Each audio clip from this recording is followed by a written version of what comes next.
Hi students, welcome back to Krishna Veni Yoga and Education. Students, this is Krishna Veni, our social teacher. Students మీరు ఛానల్ని first time చూస్తున్నట్టయితే ఛానల్ని subscribe చేసుకోండి. ఛానల్కి సంబంధించిన notifications కోసం బెల్ ఐకాన్ క్లిక్ చేయండి. అదేవిధంగా వీడియోస్ నచ్చితే లైక్ చేయండి, మీ ఫ్రెండ్స్కి షేర్ చేయండి. స్టూడెంట్స్ ఈరోజు మనం 10th class social studies chapter 17 the making of independent India's constitution. మనము బిఫోర్ లెసన్లో 16th లెసన్లో ఇండిపెండెన్స్ గురించి చూసాము. దేశం ఏ విధంగా విభజించబడింది, స్వతంత్రం వచ్చిన తర్వాత ప్రిన్స్లీ స్టేట్స్ ఎలా ఇంటిగ్రేట్ అయినవి, ఇదంతా అయిపోయింది. నెక్స్ట్ మరి పరిపాలించుకోవడానికి మనకు కావాల్సింది ఏంటి? కాన్స్టిట్యూషన్. ఆ కాన్స్టిట్యూషన్ మన స్వతంత్ర భారత రాజ్యాంగ నిర్మాణం ఏ విధంగా జరిగింది అనేది ఈ లెసన్లో చూద్దాం. The Indian constitution. చూడండి, significant contributors to the Indian constitution. ఇక్కడ మన రాజ్యాంగ నిర్మాణానికి దోహదపడిన కొంతమంది గురించి మనం తెలుసుకుందాము. డాక్టర్ రాజేంద్ర ప్రసాద్ గారు, డాక్టర్ బిఆర్ అంబేద్కర్ గారు, జవహర్లాల్ నెహ్రూ గారు, సరోజినీ నాయుడు గారు, మౌలానా అబుల్ కలాం ఆజాద్, అదేవిధంగా రాజగోపాలాచారి, సర్దార్ వల్లభాయ్ పటేల్, దుర్గాబాయ్ దేశ్ముఖ్, వీళ్ళందరూ కూడా మన రాజ్యాంగ నిర్మాణంలో మెయిన్ పాత్ర పోషించారనమాట. బిఆర్ అంబేద్కర్ గారు, ఆయన ఏంటంటే మనకి రాజ్యాంగానికి drafting committee chairman. Doctor Babu Rajendra Prasad, ఆయన మనకి కాన్స్టిట్యూషన్ అసెంబ్లీకి చైర్మన్. అదేవిధంగా రాజగోపాలాచారి, జవహర్లాల్ నెహ్రూ ఒక్కొక్కరు కొన్ని కమిటీస్కి చైర్మన్స్గా ఉంటూ వచ్చారనమాట. సచిదానంద సిన్హా, సర్దార్ వల్లభాయ్ పటేల్, సరోజినీ నాయుడు, విజయలక్ష్మి పండిట్, దుర్గాబాయ్ దేశ్ముఖ్, వీళ్ళందరూ కూడా మహిళా కమిటీలు అనమాట. అదేవిధంగా రాజకుమారి అమృత్ కౌర్, పురుషోత్తం మౌలాంకర్, తర్వాత కేఎం మున్షి, వీళ్ళందరూ కూడా మన రాజ్యాంగ నిర్మాణంలో మెయిన్ పాత్ర పోషించారు. అదేవిధంగా the original constitution of India was handwritten by Prem Behari Narain, అతను మెయిన్ రిటర్న్గా రాశారంట. మౌలానా అబుల్ కలాం ఆజాద్, వీళ్ళందరూ కూడా ఇండియన్ కాన్స్టిట్యూషన్ రాయటంలో మెయిన్ పాత్ర పోషించారు. మనకి 17.1 ఫిగర్ చూసినట్లయితే news paper report from 26th January 1950. What items can you read on this page? ఈ పేజీలో నువ్వు ఏ ఐటమ్స్ చూస్తున్నాము అని అంటే చూడండి. India emerges as republic today, ఇంక ఇవాళ నుంచి ఇండియా రిపబ్లిక్ అవుతుంది. Of significance to people says Nehru call for unity and tolerance, offer of friendship to all nations, అందరితో మనం కలిసిమెలిసి ఫ్రెండ్స్గా ఉండాలి, అదేవిధంగా యూనిటీగా ఉండాలి, ఇవన్నీ చెప్తున్నాడు. ప్రొవిన్షనల్ బోర్డర్స్ టు బి రేషనలైజ్డ్, వీటన్నిటి గురించి కూడా ప్రొక్లమేషన్ యాజ్ రిపబ్లిక్ అనేది వచ్చిందనే విషయాన్ని మనకి ఇక్కడ ఈ పేపర్ కటింగ్లో తెలుస్తుంది. The preamble reflects the basic structure and spirit of the constitution. మనకి ప్రతి బుక్కి, ఏ బుక్కి అయినా సరే ముందు మాట అనేది ఉంటుంది కదా, ఫోర్వర్డ్ అని చెప్పేసి. అలాగే ఇక్కడ మన ఇండియన్ కాన్స్టిట్యూషన్కి ముందు మాట ఏంటంటే ప్రియాంబుల్. ఆ ప్రియాంబుల్ మనకి ఏం తెలియచేస్తుందంటే కాన్స్టిట్యూషన్ యొక్క అందులో ఏం చెప్పాలనుకుంటున్నారు, మౌలిక అంశాలు ఏంటి, ఆ ఐడియాలజీస్ ఏంటి, అవి ఏమిటి అనేది తెలియజేస్తుంది. వాటి గురించి చూద్దాం. The basic ideals of Indian constitution: sovereign అంటే సర్వసత్తాకము అని అర్థం, సోషలిస్ట్ సామ్యవాదం, సెక్యులర్ లౌకిక పరమైనది, డెమోక్రటిక్ ప్రజాస్వామ్యబద్ధమైన, రిపబ్లిక్ అంటే గణతంత్రమైన. ఈ విధంగా పూర్తి అధికారం మన భారతదేశం నుండి అందరూ సమానం అనే ఫీలింగ్తో, మతంతో సంబంధం లేని రాజకీయాలు నడుపుతూ ప్రజాస్వామ్యబద్ధంగా ఉండాలి. అదేవిధంగా నాయకుడి చేత ఎన్నుకోబడిన పరిపాలన అనేది ఉండాలి అనే విషయాన్ని, ఇవన్నిటిని గురించి కూడా మనకి ప్రియాంబుల్ తెలియజేస్తుంది. Basic principles of the Indian constitution. మన బేసిక్ ప్రిన్సిపల్స్ ఏంటి కాన్స్టిట్యూషన్ యొక్క? ఇప్పుడేమో మనం ప్రియాంబుల్ ప్రిన్సిపల్స్ ఏంటో చూసాము. ఇప్పుడు మనము కాన్స్టిట్యూషన్ యొక్క బేసిక్ ప్రిన్సిపల్స్ ఏంటో చూద్దాం. ఫార్మ్ ఆఫ్ ద గవర్నమెంట్ ఏ విధంగా ఫామ్ అవుతుంది? ఫెడరల్ క్యారెక్టర్, ఇక్కడ మనకి ఫెడరలిజం అనేది ఉంటుంది, సమైక్య విధానము, దాని గురించి.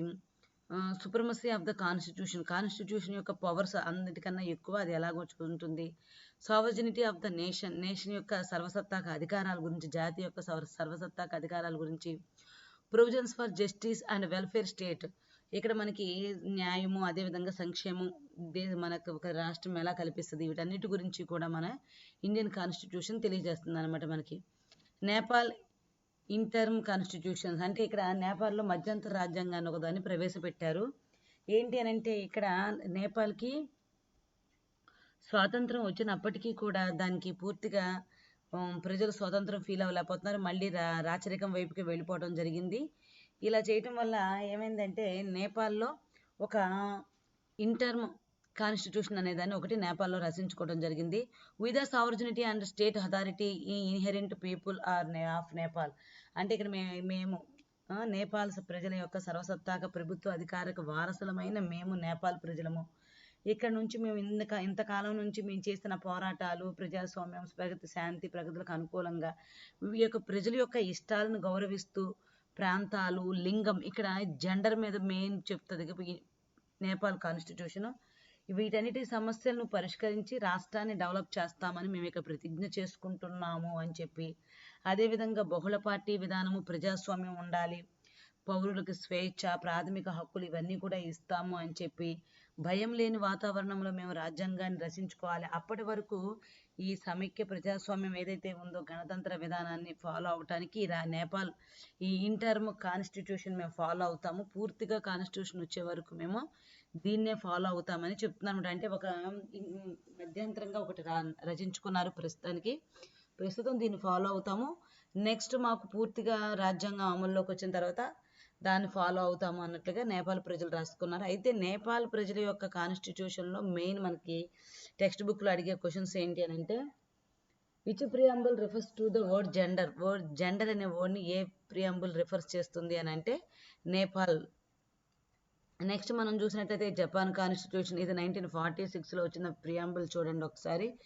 ఈ ప్రియాంబుల్లో కూడా మనకి ఏం చెప్తున్నారంటే, వీళ్ళు ఆల్రెడీ జపాను అమెరికాతో యుద్ధం చేసి ఓడిపోయి బాగా చాలా ఎక్కువ లాస్ అయింది కాబట్టి ఈ ప్రియాంబుల్ మొత్తంలో జపాన్ చెప్పేది ఏంటంటే పీస్ పీస్ పీస్ అంటే శాంతి గురించి మాత్రమే మాట్లాడుతుంది ఎక్కువగా. శాంతి కాముకులై ఇంకా మేము ఈ రాజ్యాంగాన్ని రాసుకున్నాము, ఇంకెటువంటి గొడవల్లో యుద్ధాల్లోకి మేము వెళ్ళమని చెప్పేసి చెప్తుంది. ఇక్కడ దీని మీద అడిగిన ప్రశ్న ఎలా ఉంటుంది అని అంటే, క్వశ్చన్ చూసినట్లయితే మనం, which preamble reflects the desire for peace. పీస్ని కోరుకునేది ఏ రాజ్యాంగము ప్రవేశిక అంటే మనకి Japan. Next background of Nepal. ఇక్కడ మనకి నేపాల్కి సంబంధించి కొంత బ్యాక్గ్రౌండ్ ఇచ్చారు. అక్కడ ఏంటంటే 1959లో the first elections by king Mahendra, అంటే మహేంద్ర చేత ఒక ఫస్ట్ నేపాల్లో ఎలక్షన్స్ కండక్ట్ చేయబడ్డాయి. అయితే అవి ఎక్కువ కాలం ఉండలేదు. The continuous people's struggle for a democracy led to elections in 1991. మళ్ళీ ఆ ఎన్నికలను పడదోసేసి అక్కడికి ఎవరు వచ్చేసారంటే ఆ రాజులకి కట్టబెట్టేశారు అధికారం. అయితే మళ్ళీ ప్రజలు పోరాటం చేస్తూనే ఉన్నారు. 1991లో తిరిగి మళ్ళీ ఎలక్షన్స్ జరిగాయి. In 1991 elections the Congress party Nepal came to power. ఆ టైంలో నేపాల్లో పవర్లోకి ఏమొచ్చిందంటే నేపాల్ కాంగ్రెస్ పార్టీ వచ్చింది. అయితే ఇప్పటికీ కూడా అక్కడ ఏంటి అని అంటే రాజుల యొక్క అధికారమే నడుస్తుంది. పేరుకే కాంగ్రెస్ పార్టీ వచ్చింది కానీ రాజుల యొక్క అధికారమే నడుస్తుంది. సో దాంతో the communist party wanted to abolition of the ఈ కింగ్డమ్ ఏదైతే ఉన్నాయో ఈ నేపాల్ రాజులు వీళ్ళంతా కూడా చేయాలి, మనం ప్రజాస్వామ్యబద్ధమైన పరిపాలన చేసుకోవాలి అని చెప్పి ఇక్కడ ఉన్న కమ్యూనిస్ట్ పార్టీ కోరుకుంటుంది. అయినప్పటికీ కూడా ఇంకా నేపాల్లో ఈ ప్రజాస్వామ్యబద్ధమైన పరిపాలన కన్నా కూడా రాచరిక వ్యవస్థ ఎక్కువగా నడుస్తుందని మనం చెప్పుకోవచ్చు. ఫైనల్గా దీనికి ఇండిపెండెన్స్ వచ్చి మళ్ళీ స్వతంత్రం రాసేటప్పటికి 2015 అయిపోతుంది. మళ్ళీ రాజ్యాంగం రచించబడింది 2015లో. చూడండి ఇవన్నీ కూడా మనకి రాజ్యాంగాన్ని రచించిన తర్వాత డిబేట్స్ అనమాట. రీడింగ్ డిబేట్స్ అంటే మనం ఇలా రచించుకున్నాము, కాన్స్టిట్యూషన్ డ్రాఫ్టింగ్ ఇలా ఉంది, దీని మీద ఎవరెవరి ఒపీనియన్స్ ఏంటి అనేది డిబేట్స్ చర్చల గురించి మనం చూద్దాం. Constitution has a double purpose. ఇక్కడ కాన్స్టిట్యూషన్ అనేది 2 లక్ష్యాలను దృష్టిలో పెట్టుకుంటుంది. ఒకటి outlining the role and rights of citizens and structure and powers of the government. ఇక్కడ పౌరుల యొక్క హక్కుల గురించి, సిటిజన్ అంటే పౌరులు వాళ్ళ హక్కుల గురించి, బాధ్యతల గురించి తెలియజేస్తుంది. అదేవిధంగా and structure powers of the government యొక్క అధికారాలు ఎలా ఉన్నాయి ఏంటి అనేది కూడా దాని యొక్క పవర్స్ ఏంటని కూడా చెప్తుంది. Second one indicating the nature of future society.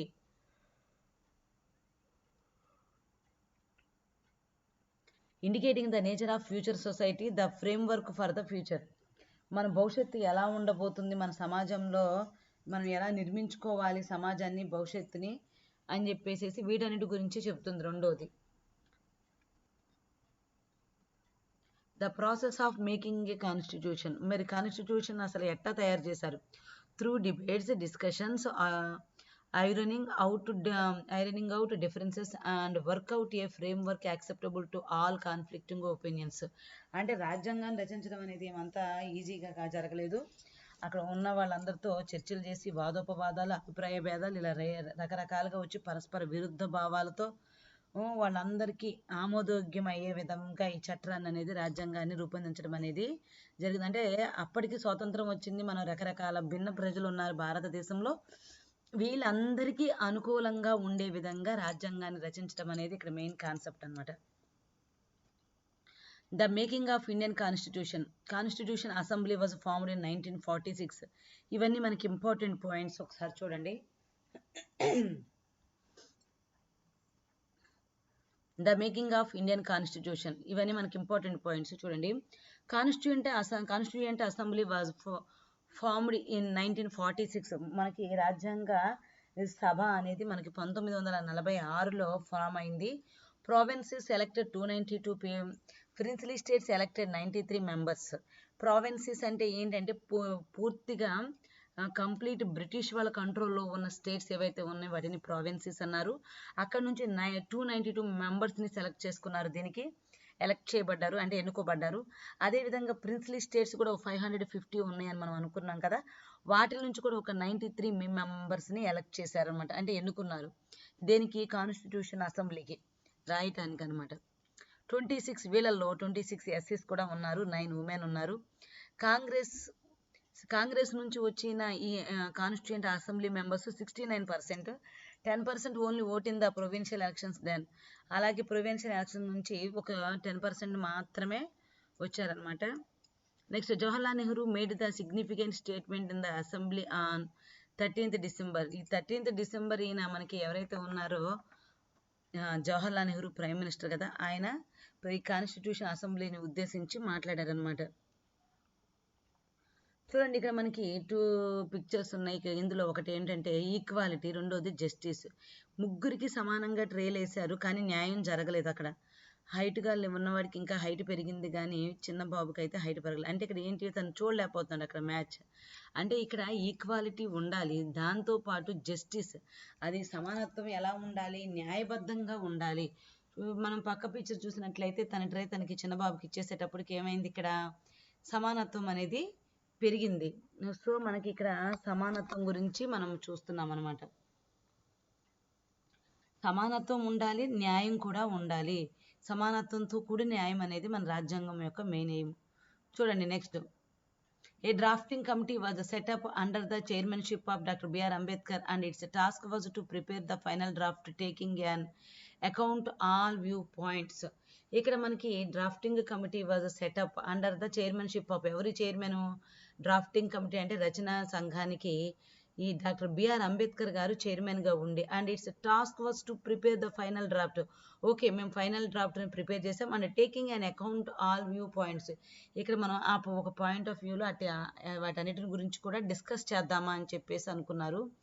Ambedkar presented the draft of the constitution before the CA on 1948. ఇక్కడ 1948లో ఈ కాన్స్టిట్యూషన్ అసెంబ్లీ ముందు doctor BR Ambedkar garu Indian constitution యొక్క డ్రాఫ్ట్ని తీసుకొచ్చి పెట్టారనమాట. The constitution was finally adopted by the CA on 26th November 1949 and it came in to force 1950 January 26th. చూడండి, ఇక్కడ constitution finally adopted, okay accept చేశారు, బాగుంది అని చెప్పేసి ఆ డిబేట్స్ అన్నీ జరిగిన తర్వాత అంబేద్కర్ గారు పెట్టిన డ్రాఫ్ట్ని ఓకే చేశారు. అదేమో ఫోర్స్ అంటే ఎప్పుడు అమల్లోకి వచ్చిందంటే మనకి 1950 January 26th అమల్లోకి వచ్చింది. సో మనం ఆ డేని and arrival view of republic day from 1950లో మనకి ఇండియన్ కాన్స్టిట్యూషన్ ఫోర్స్లోకి వచ్చిన రోజున చూడండి ఎలా ఉందో జనాల హడావుడి, అదంతా కూడా మనకి ఆ రోజు నుంచి మనం రిపబ్లిక్ డేస్ జరుపుకుంటున్నాం. మరి ఎందుకు 1949 November 26th యాక్సెప్ట్ చేసిన కాన్స్టిట్యూషన్ 1950 January 26th అంటే 2 months తర్వాత ఎందుకు January 26th అమల్లోకి వచ్చింది అని అంటే దానికి మనకి మోతీలాల్ నెహ్రూ గారు 1929-30 టైంలో పూర్ణ స్వరాజ్ అని చెప్పేసి ఒక ఉద్యమం తీసుకొచ్చారు. సో అది January 26 కాబట్టి ఆ డేట్ మనకి ఎప్పటికీ దానికి ఒక గుర్తింపు ఉండాలి కాబట్టి కాన్స్టిట్యూషన్ ఓకే యాక్సెప్ట్ చేసినప్పటికీ కూడా November 26, 1949లో 2 months కొంచెం వెయిట్ చేసి 1950 January 26న దాన్ని అమల్లోకి తీసుకురావడం అనేది ఫోర్స్లోకి రావడం అనేది జరిగింది. రీడింగ్ కాన్స్టిట్యూయెంట్ అసెంబ్లీ డిబేట్స్ చూద్దాము. Speeches are recorded in the proceedings of CA of India. Thursday, the 4th November in 1948, draft constitution was presented by the Dr. B.R. Ambedkar. ఇక్కడ B.R. Ambedkar చేత ఈ డ్రాఫ్ట్ కాన్స్టిట్యూషన్ అనేది present చేయబడింది. ఎప్పుడు అది 4th November 1948లో. Proceedings అన్నీ కూడా వీళ్ళు రికార్డ్ చేస్తున్నారంట.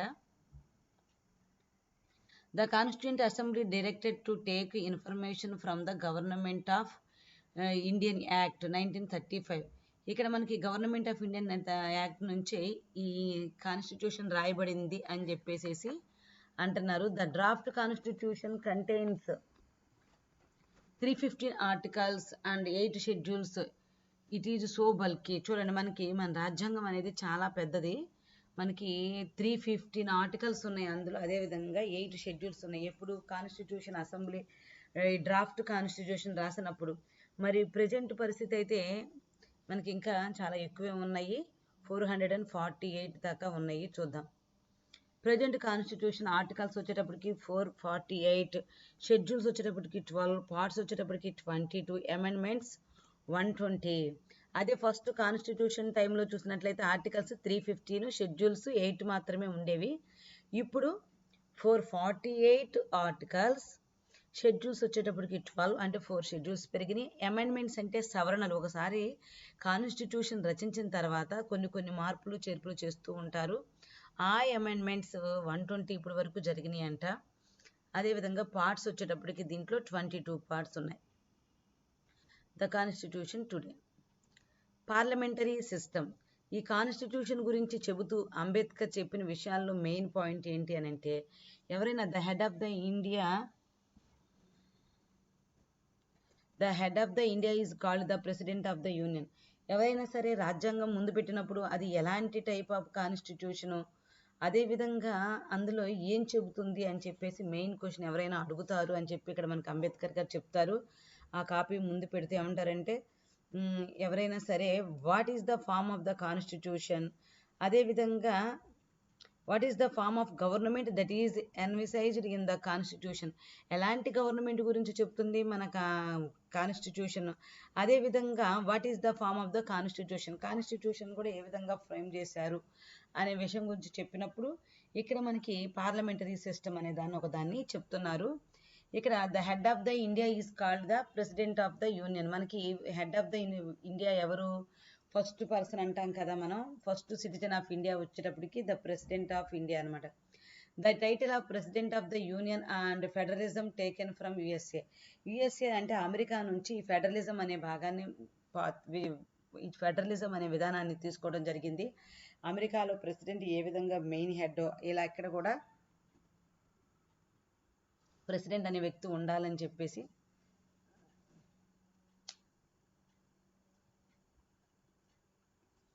The title of president of the union and federalism taken from USA. అంటే అమెరికా నుంచి ఫెడరలిజం అనే విధానాన్ని తీసుకోవడం జరిగింది.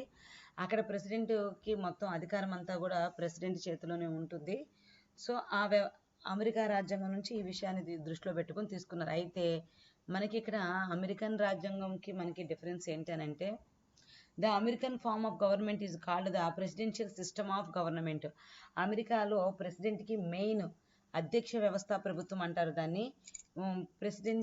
ప్రెసిడెంట్కి బాగా మెయిన్ రోల్ ఉంటుంది. అక్కడ అధికారం అంతా కూడా అతని చేతిలోనే ఉంటుంది. In India the president occupies the same position as the English king. ఇక్కడ ఇంగ్లీష్ కింగ్ లాగే మనకి ఇండియాలో ప్రెసిడెంట్ పాత్ర అయితే ఉంటుంది. కానీ the president of India is the symbol of the nation. అతను నేషన్కి సింబల్ మాత్రమే.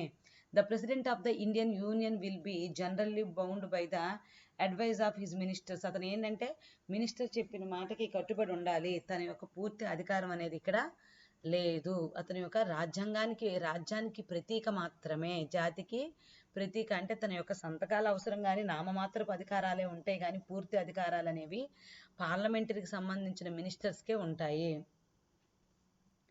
ఫెడరలిజం అంటే ఏంటి అసలు? 2 principal forms of the constitution are known. One is called unitary and the other federal. ఇక్కడ మనం ఇంతకు ముందు దాని గురించి చూసినట్లయితే అమెరికాలోనేమో సెక్రటరీస్ ఉంటారు, వాళ్ళ మాట ఏమో ప్రెసిడెంట్ వినాల్సిన అవసరం లేదు. కానీ మన భారతదేశంలో ఇక్కడ మినిస్టర్స్ మాట ప్రెసిడెంట్ వినే పరిస్థితి అనమాట. నెక్స్ట్ వీళ్ళు అంబేద్కర్ డిస్కస్ చేసిన సెకండ్ పాయింట్ ఏంటంటే ఫెడరలిజం. ఈ ఫెడరలిజం అంటే ఏంటంటే 2 ఫార్మ్స్లో గవర్నమెంట్ అనేది ఫామ్ అవుతుంది. అది ఒకటి unitary and other the federal. Unitary అని అంటే ఏంటి అని అంటే మొత్తం దేశం మొత్తానికి ఒకటే ప్రభుత్వం ఉండటం, గవర్నమెంట్ ఫార్మేషన్ అనేది ఒకటే ఉండటం. 2 ఫెడరల్ అంటే ఏంటి అని అంటే ఇక్కడ 2 టైప్స్ ఆఫ్ గవర్నమెంట్స్ ఉంటాయి. ఒకటి స్టేట్ గవర్నమెంట్, 2 సెంట్రల్ గవర్నమెంట్. దేనికి ఎక్కువ అధికారాలు ఇవ్వాలి అనేది ఏంటి మనం ఇక్కడ చూద్దాం. Government of India union list, state list, Congress list. ఇక్కడ మనకి ఈ గవర్నమెంట్ అనేది మనకి ఇండియాలో చూసినట్లయితే ఏ విధంగా ఫామ్ అయింది అని అంటే central government, state government. Central గవర్నమెంట్కి ఏమో ఎక్కువ అధికారాలు ఉంటాయి, దాని యొక్క ఆధీనంలో ఉంటూ కొన్ని సపరేట్ హక్కులు ఉన్నాయి స్టేట్ గవర్నమెంట్స్కి. ఇక్కడున్న స్టేట్లో ఉన్న పరిస్థితులకి అనుకూలంగా వాళ్ళు కొన్ని చట్టాలు చేసుకునే రైట్స్ మన స్టేట్ గవర్నమెంట్కి ఉంది. అదేవిధంగా మన అన్ని స్టేట్స్ మీద అధికారము సెంట్రల్కి ఉన్నాయి. ఇక్కడ అందుకని గవర్నమెంట్ ఆఫ్ ఇండియాలో 3 లిస్టులు ఇచ్చాడు మనకి. యూనియన్ లిస్ట్ అంటే సెంట్రల్ లిస్టు, అదేవిధంగా స్టేట్ లిస్టు, అదేవిధంగా కాంకరెంట్ లిస్ట్ అంటే రెండింటికి సంబంధించిన ఉమ్మడి జాబితా. చూడండి central, state. The characteristics of unitary constitution ఎలా ఉంది అంటే the supremacy of the central polity, the absence of subsidiary sovereign politics. ఇక్కడ చూసినట్లయితే మనకి ఇక్కడ సెంట్రల్ గవర్నమెంట్కి బాగా అధికారం ఉంది, అలా కొన్నిసార్లు మాత్రం అది పాలిటిక్స్లో తలదూర్చదు అని చెప్పి చెప్తున్నాడు అనమాట. The characteristics of federal constitution, central and subsidiary politics side by side 2 ఉంటాయి ఇక్కడ, ఒకటే కాదు. ఈ ఫెడరల్ కాన్స్టిట్యూషన్ యొక్క లక్షణాలు ఎలా ఉంటాయి అంటే సెంట్రల్ గవర్నమెంట్ పరిపాలన ఉంటుంది, అదేవిధంగా స్టేట్లు కూడా వాళ్ళకి అనుకూలంగా వాళ్ళు పరిపాలించుకోవడం అనేది జరుగుతుంది. బై ఈచ్ బీయింగ్ సావరిజన్, రెండింటికి కూడా ఈ సర్వసత్తాక అధికారం అనేది, స్వతంత్ర అధికారం అనేది ఉంటుంది. Federation only 1 citizenship for the whole of India, it is Indian citizenship. అదేవిధంగా మనకి ద్వంద్వ ప్రభుత్వం అయితే ఉంది, కానీ ఈ భారత రాజ్యాంగం ఏం చెప్తుంది అని అంటే ఏక పౌరసత్వం అని గురించి చెప్తుంది. ఒకే పౌరసత్వంతో ఉన్న ఈ డ్యూయల్ సిటిజన్షిప్, సింగిల్ సిటిజన్షిప్, అదేవిధంగా ఫెడరలిజం ఉంది ఇక్కడ అంటున్నాడు. అర్థమవుతుంది అంటే సెంట్రల్కి ఒక గవర్నమెంట్ ఉంటుంది, స్టేట్కి ఒక గవర్నమెంట్ ఉంటుంది. ఇక్కడ డ్యూయల్ గవర్నమెంట్ ఉన్నప్పటికీ కూడా సిటిజన్షిప్ మాత్రం సింగిల్ అని చెప్పి చెప్తున్నారు అనమాట. Next constitution, legislative, executive, judicial. మనకి ఇండియన్ కాన్స్టిట్యూషన్ ప్రకారము ఈ అధికారాల పంపిణీ కానీ ఇవి ఏదైతే ఉందో పరిపాలన అనేది ఏ విధంగా జరుగుతుందంటే లెజిస్లేటివ్, ఎగ్జిక్యూటివ్, జ్యుడిషియల్. లెజిస్లేటివ్ అనేది ఏంటి అని అంటే మనకి కాంగ్రెస్ హౌస్ ఆఫ్ ఈ రిప్రజెంటేటివ్స్ ఎవరైతే ఉన్నారో వాళ్ళందరూ ఉండేదన్నమాట, పార్లమెంటు. అదేవిధంగా ఎగ్జిక్యూటివ్ అంటే ప్రెసిడెంటు, వైస్ ప్రెసిడెంటు వీళ్ళందరూ ఉంటారు.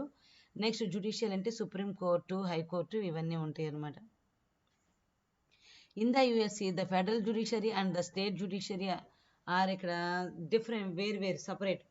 ఇక్కడ మనకి చూసినట్లయితే యుఎస్ఏలో ఫెడరల్ జ్యుడిషియరీ అదేవిధంగా స్టేట్ జ్యుడిషియరీ అనేవి డిఫరెంట్గా ఉంటాయి. మన భారతదేశంలో అలా ఉండదు, సింగిల్ జ్యుడిషియరీ వ్యవస్థ అనమాట ఇక్కడ. ద ఇండియన్ ఫెడరేషన్తో a dual polity has no dual judiciary at all.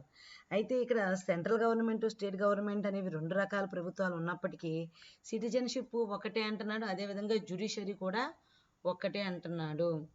The union judiciary, the high courts and the supreme court form 1 single integrated judiciary. ఇక్కడ సుప్రీం కోర్టు ఉంటాయి, హైకోర్టు ఉంటాయి, కానీ ఇవన్నీ కూడా ఇక్కడ పవర్స్ అనేవి ఒక్కటే అనేసి ఫైనల్గా సుప్రీంకోర్టు అధికారంలోనే ఉంటుంది, సుప్రీంకోర్టుకి ఎక్కువ అధికారాలు ఉంటాయని చెప్తున్నాడు అనమాట.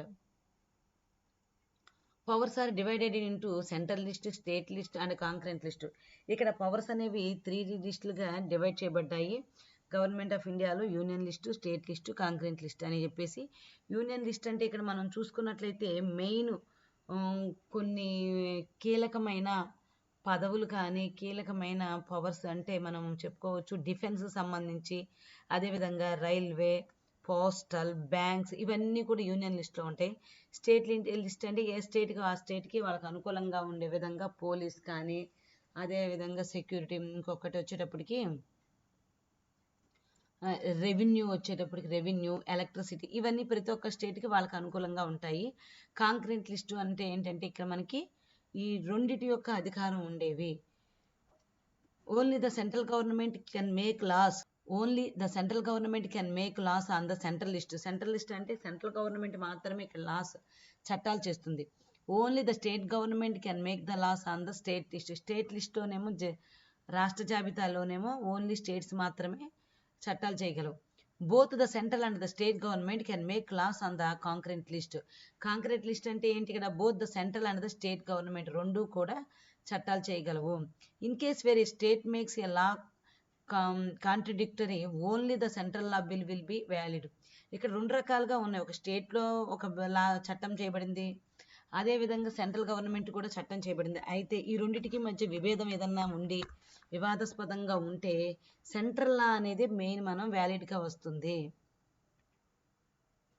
The concrete list or central list చూసినట్లయితే మనం the great codes of civil and criminal laws, the civil procedure code, penal code, the criminal procedure code, the evidence act, the transfers of property act, laws of marriage, divorce, inheritance వారసత్వము, లేకపోతే divorce విడాకులు, వివాహాల చట్టాలు, transfer of property acts, ఒకరి నుంచి ఒకరికి ఆస్తి పంపకాలు, the evidence act, the criminal procedure code, ఇలాంటివన్నీ కూడా దేని కిందకు వస్తాయంటే కాంక్రీట్ లిస్ట్ కిందకు వస్తాయంట.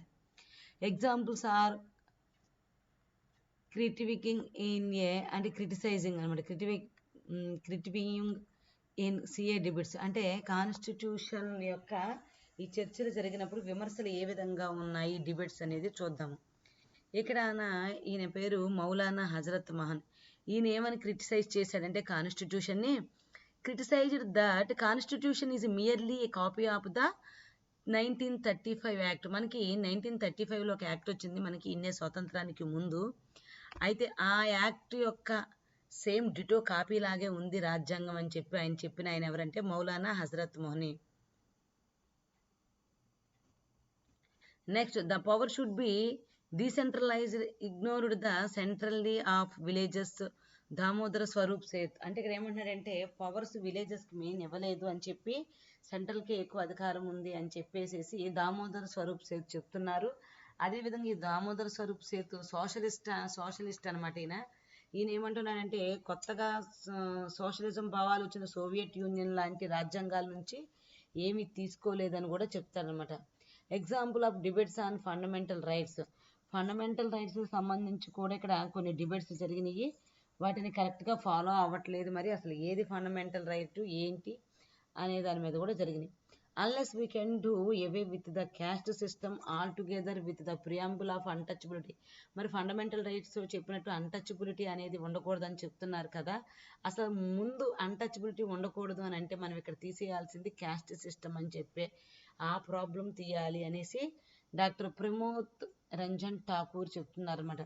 అంటే అంటరానితనం ఉండకూడదు అంటారు. అసలు ముందు క్యాస్ట్ సిస్టమ్ అనే దాన్ని తీసేస్తే అంటరానితనం ఉండదు అని చెప్పిన ఆయన ఎవరంటే mister Pramod Ranjan Thakur. The word untouchability actually requires classification. SC Banerjee ఏం చెప్తుందంటే అసలు ఏంటి ఈ అన్టచబిలిటీకి అర్థం ఏంటి, దాని యొక్క క్లారిఫికేషన్ ఏంటి అని చెప్పేసి అడుగుతున్న ఆయన ఎవరంటే SC Banerjee. Untouchability means any act committed an exercise of discrimination on grounds of religion, caste or lawful vocation of life. Shri Rohini Kumar Chaudhary ఏం చెప్తున్నారు అని అంటే ఈ అంటరానితనం అనేది ఒక మతానికి సంబంధించిందా, కులానికి సంబంధించిందా, దేనికి సంబంధించింది అన్టచబిలిటీ అనేది, ఈ డిస్క్రిమినేషన్ వివక్షత అనేది ఎలాంటి వివక్షత అని చెప్పేసి ఆయన చర్చిస్తున్నారు అనమాట. Mister KM Munshi. Sir, I oppose this amendment. నేను ఈ సవరణని కొంచెం వ్యతిరేకిస్తున్నాను.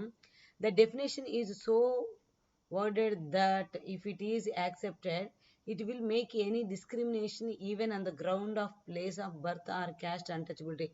ఇది ఒక లింగము, ఊరు, కులము, మతము వీటన్నిటిని బట్టి ఆ ఉన్న పరిస్థితులను బట్టి ఏదైనా కానీ చెప్పొచ్చు మనం అన్టచబిలిటీ అంటే.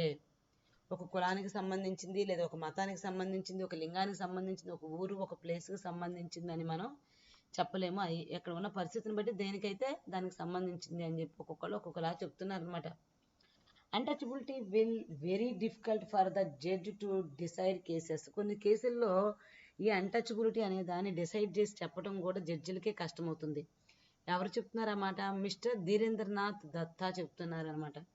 అంటే అన్టచబిలిటీ అంటున్నారు. ఒక్కో చోట అన్టచబిలిటీ ఒకటి అని చెప్పి కొంతమంది జడ్జిలు చెప్తున్నారు, ఒక చోట అన్టచబిలిటీ ఒకలా ఉందని చెప్పి ఇంకొంతమంది జడ్జిలు చెప్తున్నారు. The definition of untouchability left to the legislature to make appropriate laws in future.